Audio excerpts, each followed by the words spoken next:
ಕತೆ ಶುರುವಾಗೋದು ಜುಪಿಟರ್ ಅನ್ನೋ ಹುಡುಗಿಯಿಂದ. ಅವಳು ಒಂದು ಸಣ್ಣ ಇಕ್ಕಟ್ಟಾದ ಮನೆಯಲ್ಲಿ ತನ್ನ ದೊಡ್ಡ ಫ್ಯಾಮಿಲಿ ಜೊತೆ ಇರ್ತಾಳೆ. ಶ್ರೀಮಂತರ ಮನೆಗಳಲ್ಲಿ ಹೌಸ್ಕೀಪರ್ ಆಗಿ ಕೆಲಸ ಮಾಡ್ಕೊಂಡು ಅವಳು ಜೀವನ ನಡೆಸ್ತಿರ್ತಾಳೆ. ಇತ್ತ ಕಡೆ ಎಲ್ಲೋ ದೂರದಲ್ಲಿರೋ ಒಂದು ಪಾಳು ಬಿದ್ದಿರೋ ಪ್ಲಾನೆಟ್ನಲ್ಲಿ ತುಂಬಾ ಪ್ರಭಾವಶಾಲಿ ಮನೆತನವಾದ ಹೌಸ್ ಆಫ್ ಅಬ್ರಾಸಾಕ್ಸ್ನ 3 ಅಣ್ಣ ತಂಗಿಯರು ಎಷ್ಟೋ ವರ್ಷಗಳ ನಂತರ ಒಂದಾಗ್ತಾರೆ. ಇತ್ತೀಚೆಗಷ್ಟೇ ಅವರ ತಾಯಿ ತೀರಿ ಹೋಗಿರ್ತಾರೆ. ತಾಯಿ ತೀರಿ ಹೋದ ಮೇಲೆ ಪ್ರತಿಯೊಬ್ಬರಿಗೂ ಒಂದೊಂದು ಪ್ಲಾನೆಟ್ಗಳ ಮಾಲೀಕತ್ವ ಸಿಕ್ಕಿರುತ್ತೆ. ಅದರಲ್ಲಿ ದೊಡ್ಡಣ್ಣ ಬೇಲಂಗೆ ಅರ್ತ್ ಸಿಕ್ಕಿರುತ್ತೆ. ಕಿರಿಯ ತಮ್ಮ ಟೈಟಸ್ ಅಣ್ಣನಿಂದ ಅರ್ತ್ ಕೊಂಡುಕೊಳ್ಳೋಕೆ ಇಷ್ಟಪಡ್ತಾನೆ. ಆದ್ರೆ ಕಲಿ ಅರ್ತ್ ತುಂಬಾ ಬೆಲೆ ಬಾಳೋದು ಅಂತ ಹೇಳ್ತಾಳೆ. ಮರುದಿನ ಕೇನ್ ಅನ್ನೋ ಒಬ್ಬ ಟ್ರ್ಯಾಕರ್ ಸಿಟಿ ರೋಡ್ನಲ್ಲಿ ಓಡಾಡುವಾಗ 3 ಜನ ಬೌಂಟಿ ಹಂಟರ್ಸ್ಗೆ ಸಿಕ್ಕಿಬೀಳ್ತಾನೆ. ಕೇನ್ ಒಂದು ಸ್ಪೆಷಲ್ ಡಿವೈಸ್ ಯೂಸ್ ಮಾಡಿ ಲಾಕ್ ಆಗಿರೋ ಬಾಗಿಲನ್ನ ಓಪನ್ ಮಾಡ್ಕೊಂಡು ಒಂದು ಕ್ಲಿನಿಕ್ ಒಳಗೆ ಹೋಗೋದನ್ನ ಆ ಹಂಟರ್ಸ್ ನೋಡ್ತಾರೆ. ಅಲ್ಲಿ ಕೇನ್ ಕ್ಯಾಥರಿನ್ ಅನ್ನೋ ಪೇಷಂಟ್ ಪ್ರೊಫೈಲ್ ಹುಡುಕುತ್ತಿರ್ತಾನೆ. ಆಚೆ ಬರುವಾಗ ಆ ಬೌಂಟಿ ಹಂಟರ್ಸ್ ಇವನಿಗಾಗಿ ಕಾಯ್ತಿರೋದು ಗೊತ್ತಾಗುತ್ತೆ. ತಕ್ಷಣ ಕೇನ್ ತನ್ನ ಆಂಟಿಗ್ರಾವಿಟಿ ಬೂಟ್ಸ್ ಆನ್ ಮಾಡ್ಕೊಂಡು ಅಲ್ಲಿಂದ ಎಸ್ಕೇಪ್ ಆಗೋಕೆ ಟ್ರೈ ಮಾಡ್ತಾನೆ. ಬೌಂಟಿ ಹಂಟರ್ಸ್ ಇವನನ್ನ ತಡೆಯೋಕೆ ಫೈರಿಂಗ್ ಮಾಡ್ತಾರೆ. ಆದ್ರೆ ಸ್ವಲ್ಪ ಹೊತ್ತು ಶೂಟೌಟ್ ಆದ್ಮೇಲೆ ಕೇನ್ ಅಲ್ಲಿಂದ ತಪ್ಪಿಸಿಕೊಂಡು ಓಡಿ ಹೋಗ್ತಾನೆ. ಕ್ಯಾಥರಿನ್ ಮೈಯಲ್ಲಿ ಒಂದು ವಿಭಿನ್ನವಾದ ಜೆನೆಟಿಕ್ ಸಿಗ್ನೇಚರ್ ಇರೋದು ಬೇಲಂಗೆ ಗೊತ್ತಾದಾಗ ಅವಳನ್ನು ಮುಗಿಸಿಬಿಡೋಕೆ ಆರ್ಡರ್ ಮಾಡ್ತಾನೆ. ಈ ಕ್ಯಾಥರಿನ್ ಜುಪಿಟರ್ಳ ಫ್ರೆಂಡ್ ಆಗಿರ್ತಾಳೆ. ಅಂದು ಸಾಯಂಕಾಲ ಕ್ಯಾಥರಿನ್ ಜುಪಿಟರ್ಗೆ ಡ್ರೆಸ್ ಸೆಲೆಕ್ಟ್ ಮಾಡೋಕೆ ಹೆಲ್ಪ್ ಮಾಡ್ತಿರುವಾಗ ಜುಪಿಟರ್ಗೆ ಅವಳ ಜೋರು ಕಿರುಚಾಟ ಕೇಳಿಸುತ್ತೆ. ಗಾಳಿಯಲ್ಲಿ ತೇಲುತ್ತಿರುವ ಕ್ಯಾಥರಿನ್ ಬಾಡಿ ಮೇಲೆ ಕೆಲವು ಏಲಿಯನ್ಗಳು ಏನೋ ಪ್ರೊಸೀಜರ್ ಮಾಡ್ತಿರೋದನ್ನ ಜುಪಿಟರ್ ನೋಡ್ತಾಳೆ. ತಕ್ಷಣ ತನ್ನ ಫೋನ್ನಿಂದ ಫೋಟೋ ಕೂಡ ತಗೊಳ್ತಾಳೆ. ಆದ್ರೆ ಅಷ್ಟರಲ್ಲೇ ಅವಳ ಫೋನ್ ರಿಂಗ್ ಆಗಿ ಏಲಿಯನ್ಗಳು ಅಲರ್ಟ್ ಆಗ್ತಾರೆ ಮತ್ತು ಅವಳನ್ನು ಅಲ್ಲೇ ಹೊಡೆದು ಪ್ರಜ್ಞೆ ತಪ್ಪಿಸ್ತಾರೆ. ಸ್ವಲ್ಪ ಹೊತ್ತಿನ ನಂತರ ಇಬ್ಬರಿಗೂ ಪ್ರಜ್ಞೆ ಬರುತ್ತೆ. ಆದ್ರೆ ಅವರಿಗೆ ಏನಾಯ್ತು ಅನ್ನೋದು ನೆನಪಿರಲ್ಲ. ಜುಪಿಟರ್ ಕ್ಯಾಥರಿನ್ ಹೆಸರಲ್ಲಿ ಕ್ಲಿನಿಕ್ಗೆ ಹೋಗ್ತಾಳೆ. ಅಲ್ಲಿ ಅವಳು ತನ್ನ ಫೋನ್ ಚೆಕ್ ಮಾಡ್ತಿರುವಾಗ ಹಿಂದಿನ ರಾತ್ರಿ ತೆಗೆದಿದ್ದ ಏಲಿಯನ್ಗಳ ಫೋಟೋ ಸಿಗುತ್ತೆ. ಅಷ್ಟರಲ್ಲೇ ಡಾಕ್ಟರ್ ಅವಳನ್ನ ಆಪರೇಟಿಂಗ್ ರೂಮ್ ಒಳಗೆ ಕರೀತಾರೆ. ಸ್ಟಾಫ್ ಅವಳನ್ನ ರೆಡಿ ಮಾಡ್ತಿರುವಾಗ ಜುಪಿಟರ್ಗೆ ಏನೋ ಸರಿಯಿಲ್ಲ ಅಂತ ಅನ್ನಿಸಿ ಅಲ್ಲಿಂದ ಹೋಗೋಕೆ ಟ್ರೈ ಮಾಡ್ತಾಳೆ. ಆದ್ರೆ ಅಷ್ಟರಲ್ಲೇ ಅವಳ ಬಾಡಿ ತಾನಾಗಿಯೇ ಗಾಳಿಯಲ್ಲಿ ತೇಲೋಕೆ ಶುರುವಾಗುತ್ತೆ. ಆ ಕ್ಲಿನಿಕ್ನಲ್ಲಿದ್ದ ಇಡೀ ಸ್ಟಾಫ್ ಬೇರೆ ಯಾರೂ ಅಲ್ಲ, ಅವರೆಲ್ಲ ಏಲಿಯನ್ಗಳಾಗಿದ್ದರು. ಅವರು ಅವಳ ಡಿಎನ್ಎ ಟೆಸ್ಟ್ ಮಾಡಿದಾಗ ಅವಳೇ ಅಸಲಿ ಟಾರ್ಗೆಟ್ ಅಂತ ಕನ್ಫರ್ಮ್ ಆಗುತ್ತೆ. ಹೆಸರು ಬದಲಾಗಿದ್ದರಿಂದ ಇಷ್ಟೆಲ್ಲ ಗೊಂದಲ ಆಗಿದೆ ಅಂತ ಅವರಿಗೆ ಗೊತ್ತಾಗುತ್ತೆ. ಆ ಏಲಿಯನ್ಗಳು ಅವಳನ್ನ ಕೊಲ್ಲೋಕೆ ರೆಡಿಯಾಗುವಾಗ ಕೇನ್ ಇದ್ದಕ್ಕಿದ್ದಂತೆ ಎಂಟ್ರಿ ಕೊಟ್ಟು ಎಲ್ಲರನ್ನೂ ಶೂಟ್ ಮಾಡಿ ಪ್ರಜ್ಞೆ ತಪ್ಪಿ ಬೀಳುತ್ತಿದ್ದ ಜುಪಿಟರ್ಳನ್ನ ಕಾಪಾಡ್ತಾನೆ. ಇತ್ತ ಕಡೆ ಒಂದು ಸ್ಟಾರ್ಶಿಪ್ನಲ್ಲಿರೋ ಟೈಟಸ್ಗೆ ತನ್ನ ಟ್ರ್ಯಾಕರ್ ಹುಡುಗಿನ ಪತ್ತೆ ಹಚ್ಚಿದ್ದಾನೆ ಅನ್ನೋ ಸುದ್ದಿ ಸಿಗುತ್ತೆ. ಅವಳನ್ನ ಕರ್ಕೊಂಡು ಬರಲು ಒಂದು ಟ್ರಾನ್ಸ್ಪೋರ್ಟ್ ಕಳಿಸ್ತಾನೆ. 12 ಗಂಟೆಗಳ ನಂತರ ಜುಪಿಟರ್ ಒಂದು ರೂಮ್ನಲ್ಲಿ ಕಣ್ಣು ಬಿಡ್ತಾಳೆ. ಬಂದ ತಕ್ಷಣ ಕೇನ್ನ ವೆಪನ್ ತಗೊಂಡು ಏನಾಗ್ತಿದೆ ಇಲ್ಲಿ ಅಂತ ಗದರಿಸ್ತಾಳೆ. ಈ ಯೂನಿವರ್ಸ್ನಲ್ಲಿ ಎಷ್ಟೋ ತರಹದ ಜೀವಿಗಳಿವೆ ಅಂತ ಕೇನ್ ಅವಳಿಗೆ ಎಕ್ಸ್ಪ್ಲೇನ್ ಮಾಡ್ತಾನೆ. ತಾನು ಕೂಡ ಒಬ್ಬ ಹ್ಯೂಮನ್ ವುಲ್ಫ್ ಹೈಬ್ರಿಡ್ ಅಂತ ಹೇಳ್ತಾನೆ. ಆ ಪುಟ್ಟ ಪುಟ್ಟ ಏಲಿಯನ್ಗಳನ್ನು ಕೀಪರ್ಸ್ ಅಂತ ಕರೀತಾರೆ. ನಿನ್ನ ಸ್ಪೆಷಲ್ ಜೆನೆಟಿಕ್ ಮೇಕಪ್ನಿಂದಾಗಿ ಅವರು ನಿನ್ನನ್ನ ಕೊಲ್ಲೋಕೆ ನೋಡ್ತಿದ್ದಾರೆ ಅಂತ ತಿಳಿಸ್ತಾನೆ. ತನ್ನ ಮಾತನ್ನ ನಂಬಿಸೋಕೆ ಕೇನ್ ಗೋಡೆಗಳ ಮೇಲೆ ಪೋರ್ಟಲ್ಸ್ ಓಪನ್ ಮಾಡೋ ಒಂದು ಡಿವೈಸ್ ತೋರಿಸ್ತಾನೆ. ಅಷ್ಟರಲ್ಲೇ ಟೈಟಸ್ನ ಸ್ಪೇಸ್ಶಿಪ್ನಿಂದ ಒಂದು ರಿಟ್ರೈವಲ್ ಬೀಮ್ ಕೆಳಗೆ ಬರುತ್ತೆ. ಕೇನ್ ತಕ್ಷಣ ಜುಪಿಟರ್ಳನ್ನ ಎತ್ಕೊಂಡು ಅದರ ಕಡೆ ಹಾರಿ ಹೋಗ್ತಾನೆ. ಆದ್ರೆ ದುರಾದೃಷ್ಟವಶಾತ್ ಬೇಲಂನ ವೆಸಲ್ಸ್ಗಳು ಅಲ್ಲಿಗೆ ಬಂದು ಟೈಟಸ್ನ ಶಿಪ್ ಬ್ಲಾಸ್ಟ್ ಆಗೋ ಹಾಗೆ ಮಾಡ್ತವೆ. ಕೇನ್ ಜುಪಿಟರ್ ಕೆಳಗೆ ಬೀಳೋ ಮುನ್ನ ಅವಳನ್ನ ಹಿಡಿದು ಹಾರಿ ಹೋಗ್ತಾನೆ. ಅಲ್ಲಿಂದ ಚೇಸಿಂಗ್ ಶುರುವಾಗುತ್ತೆ. ವೈರಿಗಳ ಶಿಪ್ಸ್ ಕೇನ್ ಮೇಲೆ ಫೈರಿಂಗ್ ಮಾಡ್ತಾ ಎಷ್ಟೋ ಬಿಲ್ಡಿಂಗ್ಸ್ ಮತ್ತು ಗಾಡಿಗಳನ್ನ ಧ್ವಂಸ ಮಾಡ್ತವೆ. ಕೇನ್ ಅವರೆಲ್ಲರನ್ನ ತಾನು ಕದ್ದು ಬಚ್ಚಿಟ್ಟಿದ್ದ ಶಟಲ್ ಇರೋ ಬ್ರಿಡ್ಜ್ ಕಡೆ ಕರ್ಕೊಂಡು ಹೋಗ್ತಾನೆ. ಕೇನ್ ಎದುರು ದಾಳಿ ನಡೆಸಿ ತುಂಬಾ ಡ್ರೋನ್ಸ್ಗಳನ್ನ ನಾಶ ಮಾಡ್ತಾನೆ. ಆದ್ರೆ ಆ ಶಟಲ್ ತುಂಬಾ ಡ್ಯಾಮೇಜ್ ಆಗುತ್ತೆ. ಅದು ಬ್ಲಾಸ್ಟ್ ಆಗೋಕೆ ಮೊದಲೇ ಕೇನ್ ಜುಪಿಟರ್ ಜೊತೆ ಅಲ್ಲಿಂದ ಕೆಳಗೆ ಜಂಪ್ ಮಾಡ್ತಾನೆ. ಮಾರನೇ ದಿನ ಬೆಳಗ್ಗೆ ಕೇನ್ ತಾವು ಈ ಯೂನಿವರ್ಸ್ನಲ್ಲೇ ಅತ್ಯಂತ ಪವರ್ಫುಲ್ ಆದ ಅಬ್ರಾಸಾಕ್ಸ್ ಫ್ಯಾಮಿಲಿಯ ಜಗಳದ ನಡುವೆ ಸಿಲುಕಿಕೊಂಡಿದ್ದೇವೆ ಅಂತ ಹೇಳ್ತಾನೆ. ಅವರ ಪವರ್ ಎಷ್ಟಿದೆ ಎಂದರೆ ಫೈಟ್ನಲ್ಲಿ ಡ್ಯಾಮೇಜ್ ಆಗಿರೋ ಜಾಗಗಳನ್ನೆಲ್ಲ ಆಲ್ರೆಡಿ ರಿಪೇರಿ ಮಾಡ್ತಿದ್ದಾರೆ. ಜೊತೆಗೆ ಕೀಪರ್ಸ್ ಬೇಗನೆ ಎಲ್ಲರ ಮೆಮೊರಿ ಅಳಿಸಿ ಹಾಕ್ತಾರೆ, ಮುಂಚೆ ಜುಪಿಟರ್ಗೆ ಮಾಡಿದ ಹಾಗೆ. ಜುಪಿಟರ್ನನ್ನ ತನ್ನ ಶಿಪ್ಗೆ ಕರ್ಕೊಂಡು ಬರಬೇಕು ಅನ್ನೋದು ಟೈಟಸ್ ಪ್ಲಾನ್ ಆದ್ರೆ ಅವಳನ್ನ ಕೊಲ್ಲಬೇಕು ಅನ್ನೋದು ಬೇಲಂ ಆಸೆ ಅಷ್ಟೇ ತನಗೆ ಗೊತ್ತು ಅಂತ ಕೇನ್ ಹೇಳ್ತಾನೆ. ಕೆಲವು ಗಂಟೆಗಳ ನಂತರ ಜುಪಿಟರ್ ಮತ್ತು ಕೇನ್ನ ಹಳೆ ಗೆಳೆಯನಾದ ಸ್ಟಿಂಗರ್ ಮನೆಗೆ ಬರ್ತಾರೆ. ಸ್ಟಿಂಗರ್ ತನ್ನ ಹಳೆ ಲೈಫ್ಗೆ ಮತ್ತೆ ಮರಳಲು ಇಷ್ಟಪಡದೆ ಕೇನ್ ನೋಡಿದ ತಕ್ಷಣ ಅವನ ಮೇಲೆ ಅಟ್ಯಾಕ್ ಮಾಡ್ತಾನೆ. ಇಬ್ಬರ ಮಧ್ಯೆ ಫೈಟ್ ನಡೀತಿರುವಾಗ ಜೇನುನೊಣಗಳ ಗುಂಪು ಜುಪಿಟರ್ ಸುತ್ತಲೂ ಶುರು ಮಾಡುತ್ತೆ. ಅವಳ ಕೈ ಮೂವ್ಮೆಂಟ್ಗೆ ತಕ್ಕಂತೆ ಆ ಜೇನುನೊಣಗಳು ಮೂವ್ ಆಗ್ತಿರುತ್ತವೆ. ಇದನ್ನು ನೋಡಿದ ತಕ್ಷಣ ಸ್ಟಿಂಗರ್ ಮಂಡಿಯೂರಿ ಜುಪಿಟರ್ಗೆ ಯುವರ್ ಮೆಜೆಸ್ಟಿ ಅಂತ ಗೌರವ ಕೊಡ್ತಾನೆ. ಜೇನುನೊಣಗಳಿಗೆ ಜೆನೆಟಿಕ್ ರಾಯಲ್ಟಿನ ಗುರುತಿಸೋ ಪವರ್ ಇದೆ ಅಂತ ಅವಳಿಗೆ ಎಕ್ಸ್ಪ್ಲೇನ್ ಮಾಡ್ತಾನೆ. ಆಮೇಲೆ ಇಬ್ಬರನ್ನೂ ಮನೆ ಒಳಗೆ ಕರೆದು ಕೇನ್ ಗಾಯಗಳಿಗೆ ಇನ್ಸ್ಟಂಟ್ ಹೀಲಿಂಗ್ ಸ್ಪ್ರೇ ಹಾಕ್ತಾನೆ. ಹಾಗೆ ಕೇನ್ಗೆ ಮುಂಚೆ ವಿಂಗ್ಸ್ ಇತ್ತು, ಆದ್ರೆ ಈಗ ಅವನ್ನ ಕಳೆದುಕೊಂಡಿದ್ದಾನೆ ಅನ್ನೋ ಸತ್ಯನೂ ಹೇಳ್ತಾನೆ. ಜುಪಿಟರ್ ಒಂದು ಫೋನ್ ಕಾಲ್ ಅಟೆಂಡ್ ಮಾಡೋಕೆ ಸ್ವಲ್ಪ ದೂರ ಹೋದಾಗ ಕೇನ್ ಸ್ಟಿಂಗರ್ ಹತ್ತಿರ ಮಾತಾಡ್ತಾನೆ. ಅವಳು ರಾಯಲ್ ಫ್ಯಾಮಿಲಿಗೆ ಸೇರಿದವಳು ಅಂತ ತನಗೆ ಗೊತ್ತಿರಲಿಲ್ಲ. ಟೈಟಸ್ ತನಗೆ ಹೊಸದಾಗಿ ವಿಂಗ್ಸ್ ಕೊಡ್ತೀನಿ ಅಂದಿದ್ದಕ್ಕೆ ಈ ಕೆಲಸ ಒಪ್ಕೊಂಡೆ ಅಂತ ಹೇಳ್ತಾನೆ. ಇತ್ತ ಸ್ಟಿಂಗರ್ ಜುಪಿಟರ್ಗೆ ಒಂದು ಸತ್ಯ ಹೇಳ್ತಾನೆ. ಮನುಷ್ಯರು ಹುಟ್ಟಿದ್ದು ಈ ಅರ್ತ್ ಮೇಲಲ್ಲ. ಅಬ್ರಾಸಾಕ್ಸ್ ಇಂಡಸ್ಟ್ರೀಸ್ ಡೈನೋಸಾರ್ಗಳನ್ನು ನಾಶ ಮಾಡಿ ಆ ಜಾಗದಲ್ಲಿ ಮನುಷ್ಯರನ್ನು ಬೆಳೆಸಿತು. ಮುಂದೆ ಎಂದಾದರೂ ಅವರನ್ನ ಹಾರ್ವೆಸ್ಟ್ ಮಾಡ್ಕೋಬಹುದು ಅನ್ನೋದು ಅವರ ಪ್ಲಾನ್ ಆಗಿತ್ತು. ಹಾರ್ವೆಸ್ಟಿಂಗ್ ಅಂದ್ರೆ ಏನು ಅಂತ ಜುಪಿಟರ್ ಕೇಳೋ ಮುನ್ನವೇ ಹೊರಗಡೆ ಕೀಪರ್ಸ್ ಎಲ್ಲ ಒಟ್ಟಾಗಿದ್ದಾರೆ ಅಂತ ಕೇನ್ ವಾರ್ನ್ ಮಾಡ್ತಾನೆ. ಕೇನ್ ವೈರಿಗಳ ಜೊತೆ ಫೈಟ್ ಮಾಡೋಕೆ ಅಲ್ಲೇ ಉಳಿದುಕೊಳ್ತಾನೆ. ಸ್ಟಿಂಗರ್ ಜುಪಿಟರ್ಳನ್ನ ಕರ್ಕೊಂಡು ಅಲ್ಲಿಂದ ತಪ್ಪಿಸಿಕೊಳ್ಳೋಕೆ ಟ್ರೈ ಮಾಡ್ತಾನೆ. ಆದ್ರೆ ದಾರಿ ಸಿಗದೆ ಕಾರ್ನರ್ ಆದಾಗ ಸ್ಟಿಂಗರ್ ಕೂಡ ಎದುರು ದಾಳಿ ಮಾಡ್ಬೇಕಾಗುತ್ತೆ.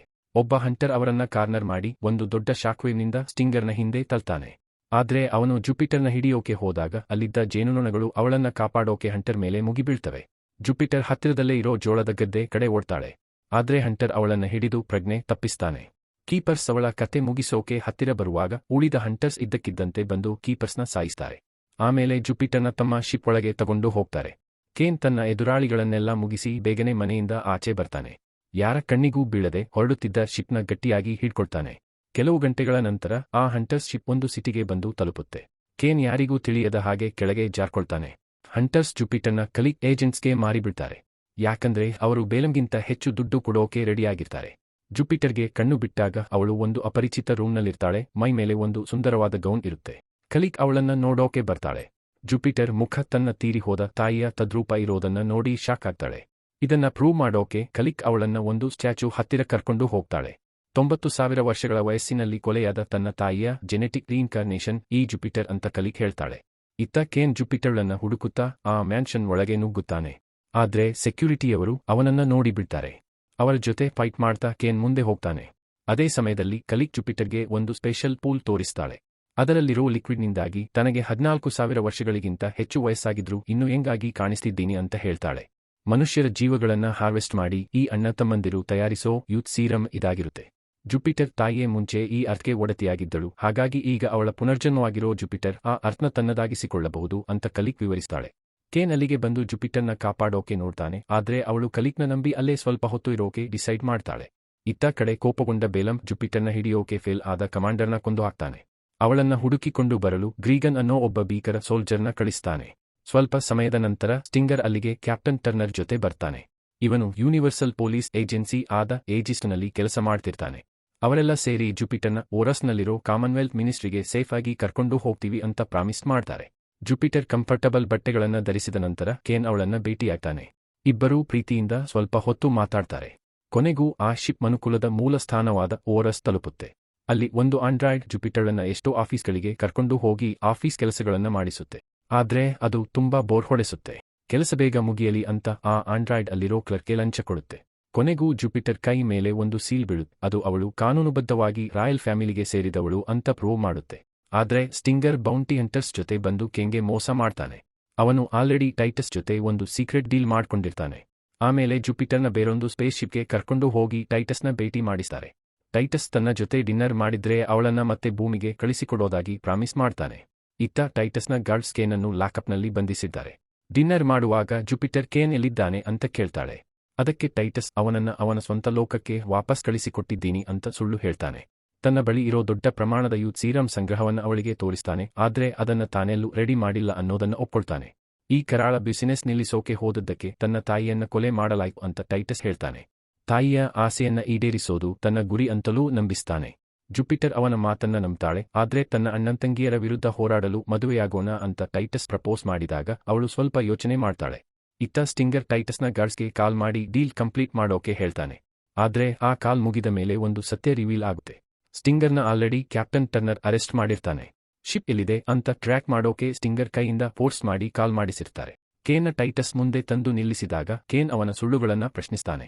ಆಗ ಟೈಟಸ್ ತನ್ನ ಅಸಲಿ ಪ್ಲಾನ್ ಹೇಳ್ತಾನೆ. ಜುಪಿಟರ್ನ ಮದುವೆಯಾಗಿ ಆಮೇಲೆ ಅವಳನ್ನ ಕೊಂದು ಅರ್ಥ್ನ ತನ್ನದಾಗಿಸಿಕೊಳ್ಳೋದು ಅವನ ಪ್ಲಾನ್ ಆಗಿರುತ್ತೆ. ಆ ತಕ್ಷಣವೇ ಕೇನ್ನ ಆಕಾಶದ ಶೂನ್ಯ ಪ್ರದೇಶಕ್ಕೆ ಎಸೆದು ಬಿಡ್ತಾರೆ. ಆದ್ರೆ ಕೇನ್ ಹೇಗೋ ಏರ್ಲಾಕ್ನ ಒಂದು ಭಾಗವನ್ನ ಒದ್ದು ಕಿತ್ಕೊಳ್ತಾನೆ. ತನ್ನ ಬೂಟ್ಸ್ ಯೂಸ್ ಮಾಡಿ ಕೈಕೋಲನ್ನು ಮುರಿದು ಎಮರ್ಜೆನ್ಸಿ ಪ್ರೊಟೆಕ್ಷನ್ ಗೇರ್ ತಗೊಳ್ತಾನೆ. ಆ ಶಿಪ್ ಪೋರ್ಟಲ್ ಮೂಲಕ ಅಲ್ಲಿಂದ ಹೊರಟು ಹೋಗುತ್ತೆ. ಅದೃಷ್ಟವಶಾತ್ ಅದೇ ಟೈಮ್ಗೆ ಏಜಿಸ್ ಶಿಪ್ ಬಂದು ಕೇನ್ನ ಕಾಪಾಡುತ್ತೆ. ಜುಪಿಟರ್ನ ರಕ್ಷಿಸಬೇಕು ಅಂತ ಕೇನ್ ಆ ಶಿಪ್ನ ಕ್ರೂಗೆ ಹೇಳ್ತಾನೆ. ಜೊತೆಗೆ ಸ್ಟಿಂಗರ್ ಸಹಾಯ ಕೇಳ್ತಾನೆ. ಆಗ ಸ್ಟಿಂಗರ್ ತಾನು ಟೈಟಸ್ ಜೊತೆ ಕೈ ಜೋಡಿಸಿದ್ದು ಕೇವಲ ತನ್ನ ಕಾಯಿಲೆ ಇರೋ ಮಗಳ ಟ್ರೀಟ್ಮೆಂಟ್ಗಾಗಿ ಮಾತ್ರ, ಆದ್ರೆ ತಾನು ಯಾವತ್ತೂ ಏಜಿಸ್ಗೆ ಲಾಯಲ್ ಆಗಿರ್ತೀನಿ ಅಂತ ಕ್ಲಾರಿಟಿ ಕೊಡ್ತಾನೆ. ಇತ್ತ ಅರ್ಥ ಮೇಲೆ ಗ್ರೀಗನ್ ಜುಪಿಟರ್ ಮನೆ ಮೇಲ್ಚಾವಣಿಯನ್ನ ಒಡೆದುಕೊಂಡು ಒಳಗೆ ನುಗ್ಗಿ ಅವಳ ಇಡೀ ಫ್ಯಾಮಿಲಿನ ಹೋಸ್ಟೇಜ್ ಆಗಿ ಇಟ್ಕೊಳ್ತಾನೆ. ಕೆಲವು ಗಂಟೆಗಳ ನಂತರ ಜುಪಿಟರ್ಗೆ ಒಂದು ಲಕ್ಸುರಿಯಸ್ ಗೌನ್ ಹಾಕಿ ಮದುವೆ ಮಂಟಪಕ್ಕೆ ಕರ್ಕೊಂಡು ಬರ್ತಾರೆ. ಹೊರಗಡೆ ಏಜಿಸ್ ಅಟ್ಯಾಕ್ ಮಾಡದಂತೆ ಟೈಟಸ್ನ ಆರ್ಮಿ ಶಿಪ್ ಸುತ್ತಲೂ ಕಾಯ್ತಿರುತ್ತೆ. ಕೇನ್ ಮತ್ತು ಸ್ಟಿಂಗರ್ ತಮ್ಮ ಪೈಲಟಿಂಗ್ ಸ್ಕಿಲ್ಸ್ ತೋರಿಸ್ತಾ ವೈರಿಗಳ ಜೊತೆ ಜೋರಾಗಿ ಫೈಟ್ ಮಾಡ್ತಿರ್ತಾರೆ. ಇತ್ತ ಜುಪಿಟರ್ ಮದುವೆಗೆ ಒಪ್ಪದೆ ತಡಕಾಡ್ತಿರ್ತಾಳೆ. ಮನಸ್ಸಿಲ್ಲದಿದ್ರೂ ಮದುವೆ ಶಾಸ್ತ್ರ ಶುರು ಮಾಡ್ತಾಳೆ. ಆದ್ರೆ ಒಂದು ಸಾಂಕೇತಿಕ ರಿಂಗ್ ಅವಳ ಬೆರಳಿಗೆ ಪ್ರಿಂಟ್ ಆಗುವಾಗ ಹೊರಗಡೆ ನಡೆಯುತ್ತಿರೋ ಯುದ್ಧದ ಸೌಂಡ್ ಕೇಳಿಸುತ್ತೆ. ಟೈಟಸ್ ಅವಳ ಕೈಯನ್ನು ಬಲವಂತವಾಗಿ ಹಿಡಿದು ಎಳೆಯುತ್ತಾನೆ. ಆದ್ರೆ ಅದೇ ಸೆಕೆಂಡ್ನಲ್ಲಿ ಕೇನ್ ರೂಮ್ ಒಳಗೆ ನುಗ್ಗಿ ಟೈಟಸ್ಗೆ ಗನ್ ಪಾಯಿಂಟ್ ಮಾಡಿ ಜುಪಿಟರ್ಗೆ ಎಲ್ಲ ಸತ್ಯ ಹೇಳ್ತಾನೆ. ಕೇನ್ ಟೈಟಸ್ನ ಸೋಲಿಸಬೇಕು ಅಂತ ಅಂದಾಗ ಜುಪಿಟರ್ ಅವನಿಗೆ ತನ್ನನ್ನ ಇಲ್ಲಿಂದ ಕರ್ಕೊಂಡು ಹೋಗು ಅಂತ ಬೇಡ್ಕೊಳ್ತಾಳೆ. ಏಜಿಸ್ ಶಿಪ್ ಜುಪಿಟರ್ನ ಅಲ್ಲಿಂದ ರಕ್ಷಿಸಿ ಕರೆದುಕೊಂಡು ಹೋಗುತ್ತೆ. ಆಮೇಲೆ ಅವರೆಲ್ಲ ಅರ್ಥ್ಗೆ ಬರ್ತಾರೆ. ಆದ್ರೆ ಜುಪಿಟರ್ ಮನೆ ಪೂರ್ತಿ ಹಾಳಾಗಿರೋದನ್ನ ನೋಡ್ತಾಳೆ. ಗ್ರೀಗನ್ ಬೇಲಮ್ನ ಸೋಲ್ಜರ್ಸ್ ಜೊತೆ ಅಲ್ಲಿ ಕಾಯ್ತಿರ್ತಾನೆ. ಜುಪಿಟರ್ ತನ್ನ ಫ್ಯಾಮಿಲಿನ ಬದುಕಿಸಬೇಕಾದ್ರೆ ತನ್ನ ಪದವಿಯನ್ನ ಬಿಟ್ಟುಕೊಡಬೇಕು ಅಂತ ಹೇಳ್ತಾನೆ. ಟರ್ನರ್ ಮತ್ತು ಕೇನ್ ಇದು ಟ್ರ್ಯಾಪ್ ಅಂತ ವಾರ್ನ್ ಮಾಡಿದ್ರೂ ಕೇಳದೆ ಜುಪಿಟರ್ ಹೋಗೋಕೆ ಒಪ್ಕೊಳ್ತಾಳೆ. ಗ್ರೀಗನ್ ಜುಪಿಟರ್ನ ತನ್ನ ಶಿಪ್ನಲ್ಲಿ ಕರ್ಕೊಂಡು ಹೋಗ್ತಾನೆ. ಟರ್ನರ್ ಮತ್ತು ಕೇನ್ ಅವರನ್ನ ಫಾಲೋ ಮಾಡ್ತಾರೆ. ಆದ್ರೆ ಗ್ರೀಗನ್ ಶಿಪ್ ಪೋರ್ಟಲ್ ಕ್ರಾಸ್ ಮಾಡಿದ ತಕ್ಷಣ ಆ ಪೋರ್ಟಲ್ ಬಂದ್ ಆಗಿಬಿಡುತ್ತೆ. ಎದುರಿಗಿದ್ದ ಭೀಕರ ಚಂಡಮಾರುತದಿಂದ ತಪ್ಪಿಸಿಕೊಳ್ಳೋಕೆ ಟರ್ನರ್ ತನ್ನ ಶಿಪ್ ವಾಪಸ್ ತಿರುಗಿಸಬೇಕಾಗುತ್ತೆ. ಜುಪಿಟರ್ನ ಹೇಗಾದ್ರೂ ಮಾಡಿ ಕಾಪಾಡಲೇಬೇಕು ಅಂತ ಡಿಸೈಡ್ ಮಾಡಿದ ಕೇನ್ ಒಬ್ಬನೇ ಆ ಪ್ಲಾನೆಟ್ ಕಡೆ ಹೊರಡ್ತಾನೆ. ಆ ಚಂಡಮಾರುತದ ನಡುವೆ ಸಿಲುಕಿ ಸಾಯೋ ಪರಿಸ್ಥಿತಿಗೆ ಬರ್ತಾನೆ. ಅವನ ಶಟಲ್ ಆ ಚಂಡಮಾರುತಕ್ಕೆ ಸಿಲುಕಿ ಫುಲ್ ಡ್ಯಾಮೇಜ್ ಆಗಿ ಅಲ್ಲಿ ಜೋರಾಗಿ ಕ್ರಾಶ್ ಲ್ಯಾಂಡಿಂಗ್ ಆಗುತ್ತೆ. ಇದರಿಂದಾಗಿ ಆ ಫೆಸಿಲಿಟಿಯ ಗ್ರಾವಿಟಿ ಹಲ್ ಕೂಡ ಡ್ಯಾಮೇಜ್ ಆಗುತ್ತೆ.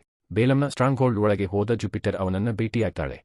ನೀನೇ ನಿನ್ನ ತಾಯಿನ ಕೊಲೆ ಮಾಡಿದ್ದು ಅಂತ ಅವಳು ಅಂದಾಗ ಬೇಲಮ್ ಸಿಟ್ಟಿನಿಂದ ಅವಳಿಗೆ ಹೊಡಿತಾನೆ. ಆಮೇಲೆ ಅವಳ ಫ್ಯಾಮಿಲಿನ ಕೊಲ್ಲೋದಾಗಿ ಬೆದರಿಕೆ ಹಾಕೋಕೆ ಗ್ರೀಗನ್ಗೆ ಹೇಳ್ತಾನೆ. ಹೆದರಿದ ಜುಪಿಟರ್ ಪದವಿ ತ್ಯಾಗ ಮಾಡೋ ಪೇಪರ್ಸ್ಗೆ ಸೈನ್ ಮಾಡೋಕೆ ಒಪ್ಕೊಳ್ತಾಳೆ. ಆದ್ರೆ ಸೈನ್ ಮಾಡೋ ಆ ಕೊನೆ ಕ್ಷಣದಲ್ಲಿ ಅವಳಿಗೆ ಒಂದು ವಿಷಯ ಅರ್ಥ ಆಗುತ್ತೆ. ತಾನು ಸೈನ್ ಮಾಡಿದ್ರೂ ಬೇಲಮ್ ಅರ್ಥ ಮೇಲಿರೋ ಮನುಷ್ಯರನ್ನೆಲ್ಲ ಕನ್ಫರ್ಮ್ ಆಗಿ ಹಾರ್ವೆಸ್ಟ್ ಮಾಡ್ತಾನೆ ಅಂತ. ತನ್ನ ಫ್ಯಾಮಿಲಿಗಾಗಿ ಕೋಟ್ಯಂತರ ಜನರ ಜೀವ ಬಲಿ ಕೊಡೋಕೆ ಅವಳು ಒಪ್ಪಲ್ಲ. ಅಷ್ಟರಲ್ಲೇ ಬೇಲಮ್ ಕೈ ಕೆಳಗಿನವರು ಹಲ್ ಡ್ಯಾಮೇಜ್ ಆಗಿರೋ ನ್ಯೂಸ್ ಕೊಡ್ತಾರೆ. ಅದೇ ಟೈಮ್ಗೆ ಕೇನ್ ಪ್ಯಾಲೇಸ್ ಒಳಗೆ ನುಗ್ಗಿ ಗ್ರೀಗನ್ ಮೇಲೆ ಅಟ್ಯಾಕ್ ಮಾಡ್ತಾನೆ. ತನ್ನ ಫ್ಯಾಮಿಲಿ ಸೇಫ್ ಆಗಿದೆ ಅಂತ ಗೊತ್ತಾದ ತಕ್ಷಣ ಜುಪಿಟರ್ ಆ ಸೈನ್ ಮಾಡಬೇಕಿದ್ದ ಟ್ಯಾಬ್ಲೆಟ್ನ ಒಡೆದು ಹಾಕ್ತಾಳೆ. ಇದರಿಂದ ಕೋಪಗೊಂಡ ಬೇಲಮ್ ಅವಳನ್ನ ಕೊಲ್ಲೋಕೆ ಬರ್ತಾನೆ. ಆದ್ರೆ ಜುಪಿಟರ್ ಅವನನ್ನ ಒದ್ದು ಹಿಂದೆ ತಳ್ತಾಳೆ. ಸಿಟ್ಟಿಗೆದ್ದ ಬೇಲಮ್ ತನ್ನ ಗಾರ್ಡ್ಸ್ಗೆ ಜುಪಿಟರ್ನ ಕೊಲ್ಲೋಕೆ ಆರ್ಡರ್ ಮಾಡ್ತಾನೆ. ಆದ್ರೆ ಕೇನ್ ಅವಳ ಕೆಳಗಡೆ ಒಂದು ಪೋರ್ಟಲ್ ಓಪನ್ ಮಾಡಿ ಅವಳನ್ನ ಕಾಪಾಡ್ತಾನೆ. ಕೇನ್ ಮತ್ತೆ ಗ್ರೀಗನ್ ಜೊತೆ ಫೈಟ್ ಮಾಡೋಕೆ ಹೋಗುವಾಗ ಜುಪಿಟರ್ ಅವನಿಗೆ ಕಿಸ್ ಮಾಡ್ತಾಳೆ. ಜುಪಿಟರ್ ತನ್ನ ಫ್ಯಾಮಿಲಿನ ಕರ್ಕೊಂಡು ಅಲ್ಲಿಂದ ಓಡೋಕೆ ಶುರು ಮಾಡ್ತಾಳೆ. ಹಲ್ ಡ್ಯಾಮೇಜ್ ಆಗಿರೋದ್ರಿಂದ ಅಲ್ಲಿ ಉಸಿರಾಡೋಕೆ ಗಾಳಿ ಇರಲ್ಲ. ಹಾಗಾಗಿ ಅಲ್ಲಿನ ಸ್ಟಾಫ್ ಎಲ್ಲ ಖಾಲಿ ಮಾಡ್ತಿರ್ತಾರೆ. ಬೇಲಮ್ ಜುಪಿಟರ್ ಮೇಲೆ ಅಟ್ಯಾಕ್ ಮಾಡೋಕೆ ಟ್ರೈ ಮಾಡ್ತಾನೆ. ಆದ್ರೆ ಜುಪಿಟರ್ ಒಂದು ವೆಪನ್ ಯೂಸ್ ಮಾಡಿ ಅವನ ಕಾಲುಗಳಿಗೆ ಗಾಯ ಮಾಡ್ತಾಳೆ. ಆ ಪ್ಯಾಲೇಸ್ ಪೂರ್ತಿ ಕುಸಿದು ಬೀಳೋಕೆ ಶುರುವಾಗುತ್ತೆ. ಇತ್ತ ಕೇನ್ ಮತ್ತು ಗ್ರೀಗನ್ ಮಧ್ಯೆ ಭೀಕರ ಫೈಟ್ ನಡೀತಿರುತ್ತೆ. ಜುಪಿಟರ್ ಮತ್ತು ಬೇಲಮ್ ಒಂದು ರೇಲಿಂಗ್ ಹಿಡ್ಕೊಂಡು ಹೇಗೋ ಬದುಕುಳ್ತಾರೆ. ಕೇನ್ ತನ್ನ ಫ್ಲೋಟಿಂಗ್ ಬೂಟ್ಸ್ ಯೂಸ್ ಮಾಡ್ಕೊಂಡು ಗಾಳಿಯಲ್ಲೇ ಫೈಟ್ ಮುಂದುವರಿಸ್ತಾನೆ. ಅವನು ಆ ಮೃಗದ ವಿಂಗ್ಸ್ ಡ್ಯಾಮೇಜ್ ಮಾಡಿ ಕೆಳಗೆ ಬೀಳಿಸುತ್ತಾನೆ. ಕೊನೆಗೆ ಗ್ರೀಗನ್ ಕುತ್ತಿಗೆ ಸುತ್ತಲೂ ಒಂದು ಪೋರ್ಟಲ್ ಓಪನ್ ಮಾಡಿ ಅವನ ಕತೆ ಮುಗಿಸ್ತಾನೆ. ಆಮೇಲೆ ಕೇನ್ ಏಜಿಸ್ಗೆ ಕನೆಕ್ಟ್ ಮಾಡಿ ಜುಪಿಟರ್ ಫ್ಯಾಮಿಲಿನ ಸೇವ್ ಮಾಡೋಕೆ ತನ್ನ ಲೊಕೇಶನ್ ಕಳಿಸ್ತಾನೆ. ಅದೇ ಸಮಯದಲ್ಲಿ ಜುಪಿಟರ್ ಆಚೆ ಹೋಗೋಕೆ ದಾರಿ ಹುಡುಕುತ್ತಿರ್ತಾಳೆ. ಆದ್ರೆ ಸುತ್ತಲೂ ಬಿಲ್ಡಿಂಗ್ ಕುಸಿದು ಬೀಳ್ತಿರುತ್ತೆ. ಅವಳು ಹೇಗೋ ಮತ್ತೆ ಪ್ಯಾಲೇಸ್ ಒಳಗೆ ಹೋಗ್ತಾಳೆ. ಅಲ್ಲಿ ಅಡಗಿದ್ದ ಬೇಲಮ್ ಅವಳಿಗೆ ಒಂದು ಮೆಟಲ್ ರಾಡ್ನಿಂದ ಹೊಡೆದು ಮದರ್ ಅಂತ ಕರೀತಾನೆ. ತಾನೇ ತನ್ನ ತಾಯಿನ ಕೊಂದಿದ್ದು ಅನ್ನೋದನ್ನ ಅವಳ ಮುಂದೆ ಒಪ್ಕೊಳ್ತಾನೆ. ಜುಪಿಟರ್ ಅವನ ಕೈಯಲ್ಲಿದ್ದ ರಾಡ್ನ ಕಿತ್ಕೊಳ್ತಾಳೆ. ಅಷ್ಟರಲ್ಲೇ ಇಡೀ ಬಿಲ್ಡಿಂಗ್ ಕುಸಿದು ಬಿದ್ದು ಬೇಲಮ್ ಕೆಳಗೆ ಬಿದ್ದು ಸತ್ತು ಹೋಗ್ತಾನೆ. ಜುಪಿಟರ್ ಕೂಡ ಕೆಳಗೆ ಬೀಳ್ತಾಳೆ. ಆದ್ರೆ ಕೇನ್ ಅವಳನ್ನ ಹಿಡಿದು ಎಮರ್ಜೆನ್ಸಿ ಗೇರ್ ಕೊಡ್ತಾನೆ. ಟೈಮಿಲ್ಲದ ಕಾರಣ ಕ್ಯಾಪ್ಟನ್ ಟರ್ನರ್ ಎಸ್ಕೇಪ್ ಆಗೋಕೆ ಒಂದು ಪೋರ್ಟಲ್ ಓಪನ್ ಮಾಡ್ತಾನೆ. ಕೇನ್ ತನ್ನ ಬೂಟ್ಸ್ ಸಹಾಯದಿಂದ ಬೀಳುತ್ತಿರುವ ಕಲ್ಲು ಮಣ್ಣುಗಳಿಂದ ತಪ್ಪಿಸಿಕೊಂಡು ಸೇಫ್ ಆಗಿ ಪೋರ್ಟಲ್ ಕ್ರಾಸ್ ಮಾಡ್ತಾನೆ. ಕೆಲವು ದಿನಗಳ ನಂತರ ಜುಪಿಟರ್ ಮತ್ತೆ ತನ್ನ ಹಳೆ ಲೈಫ್ಗೆ ಮರಳುತ್ತಾಳೆ. ಆದ್ರೆ ಅವಳು ಈಗ ತುಂಬಾ ಪಾಸಿಟಿವ್ ಆಗಿ ಕೆಲಸ ಮಾಡೋದನ್ನ ನೋಡಿ ಅವಳ ಫ್ಯಾಮಿಲಿ ಆಶ್ಚರ್ಯಪಡುತ್ತೆ. ಕೆಲಸ ಮುಗಿದ ಮೇಲೆ ಜುಪಿಟರ್ ಕೇನ್ ಜೊತೆ ಡೇಟ್ಗೆ ಹೋಗ್ತಾಳೆ. ಈಗ ಜುಪಿಟರ್ ಹತ್ತಿರ ಕೂಡ ತನ್ನದೇ ಆದ ಫ್ಲೋಟಿಂಗ್ ಬೂಟ್ಸ್ ಇರುತ್ತೆ ಮತ್ತು ಕೇನ್ಗೆ ಅವನ ವಿಂಗ್ಸ್ ವಾಪಸ್ ಸಿಕ್ಕಿರುತ್ತೆ. ಇಬ್ಬರೂ ಪ್ರೀತಿಯಿಂದ ಕಿಸ್ ಮಾಡಿ ಗಾಳಿಯಲ್ಲಿ ಹಾರಿ ಹೋಗ್ತಾರೆ. Please like and subscribe.